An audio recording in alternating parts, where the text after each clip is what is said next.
I am now under the Jeep where your clutch rod will be located. The clutch rod will be attached to your clutch release bell crank onto this ear where my finger is, into that hole, and the other part of your clutch rod will be connected to your brake and clutch pedal cross shaft onto this ear located right here, and it'll go through that hole. This is what your clutch rod looks like, and will be installed using 2 cotter pins. So you'll need some needle nose pliers to bend these cotter pins, and some multi-purpose grease that you'll put on to these high wear areas on both ends of the rod.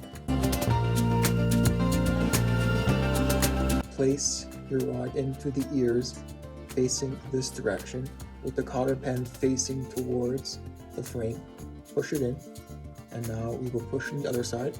Now with your other side of your clutch rod, put it into the other ear. Now insert your cotter pins. Now drop your cotter pin into your clutch release bell crank. Install the other cotter pin into your brake and clutch pedal cross shaft, and just push down your cotter pin. Now use some needle nose pliers, bend the ears up on your cotter pins. It's a very easy install, but very critical piece.